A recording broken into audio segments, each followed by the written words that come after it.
Hello everyone, welcome back to another video. So in today's video I'm going to be doing my predictions or my personal choices for the England Euro 26-man squad.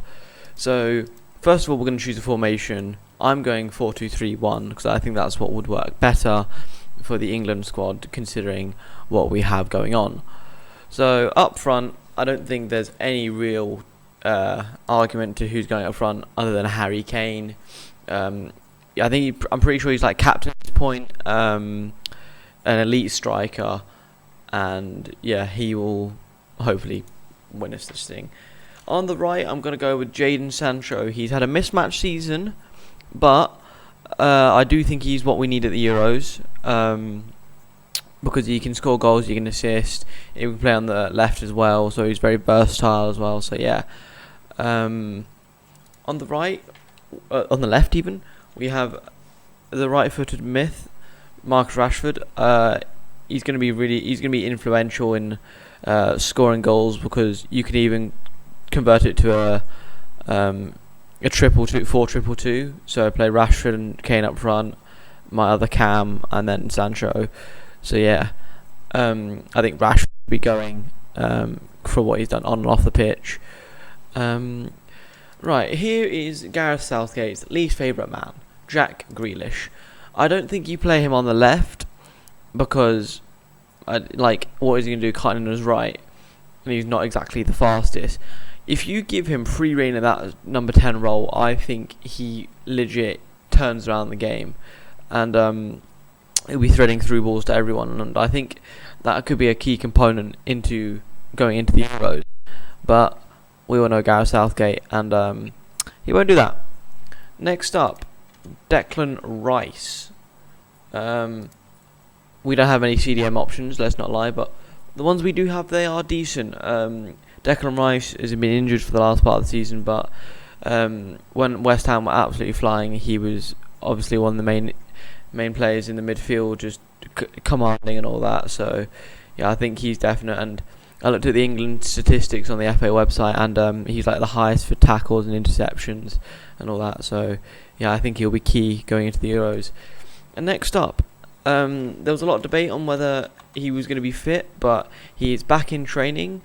So I'm going to put Jordan Henderson in my DM as one of the DM because I think he's one of the first names on the team sheet because he's a leader in midfield. He's a box-to-box player. He brings that energy that we all need in England midfield. So I think Henderson is 100% one that has to go if he's fully fit.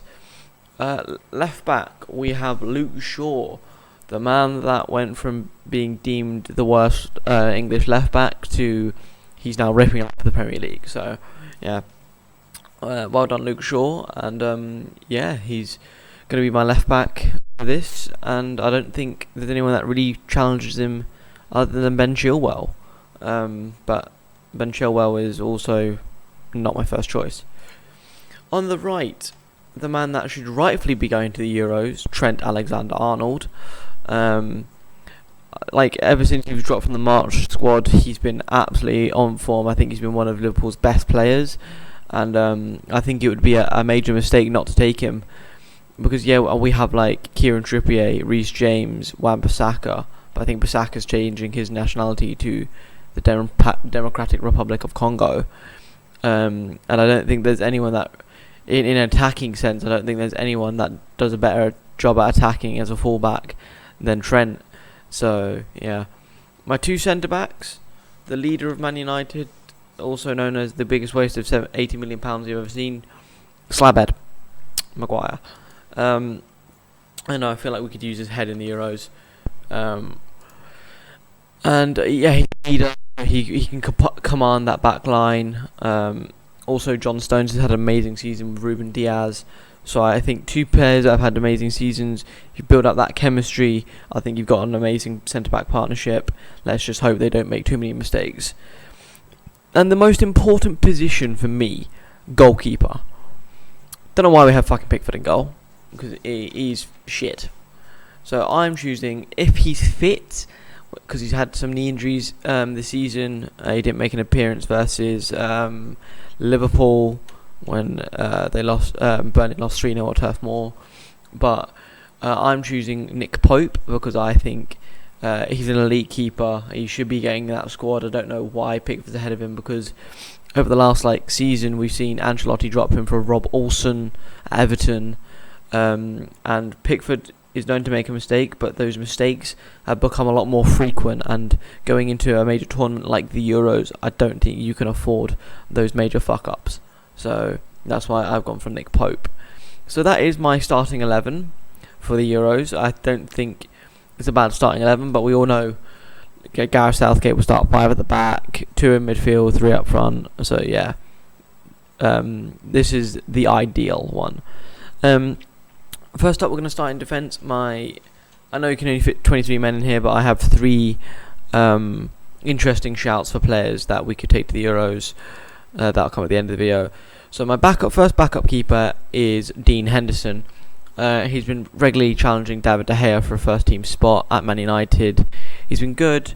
He's had a few errors, but he's a young keeper, and I think if you take him to a major tournament, he's going to have some good experience. My next backup centre back is Kyle Walker, because as much as he plays right back for Man City, I think he's a good centre back, and yeah, this could be actually one of his last tournaments, because he's getting on, I think. But yeah, he's a veteran of the squad. He's still a good player, so I think you take him for the experience and his defensive assurity. I've gone with Kieran Trippier as my backup right back, because I don't think Reece James is good enough when he's being put at centre back, and Azpilicueta is playing right wing back ahead of him. I think that shows that he's not good enough for Tuchel. Therefore, he's not good enough for my England squad, and I don't rate him as high as I rate Trippier and Trent. So that is a controversial decision, but I do not care.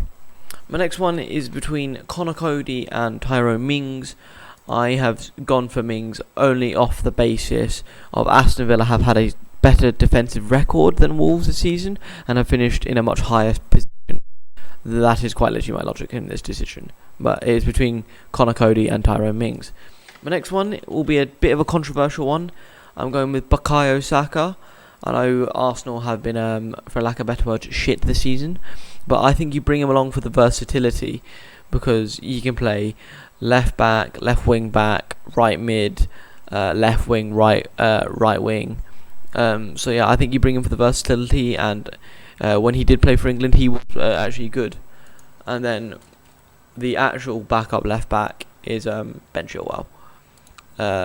New signing for Chelsea. He's been good for Chelsea. Just hasn't won anything yet.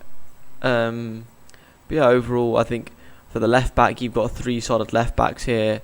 Right back, you've got 3 solid right backs in Trent, Trippier, and Walker. Now we get on to the midfield, which is going to be a bit of an interesting one. I have gone for Calvin Phillips, because we don't really have any other good CDMs, so he'll be the backup CDM in my opinion.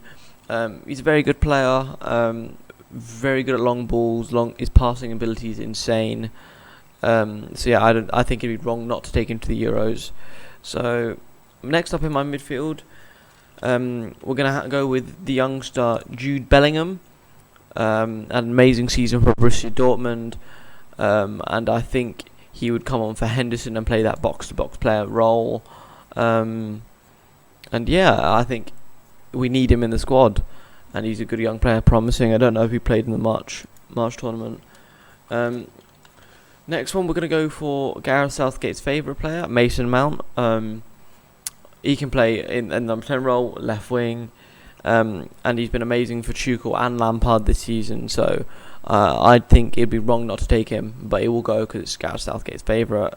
And yeah, I think he's an instrumental player, and he will actually, you bring him on, he would actually do something for the squad.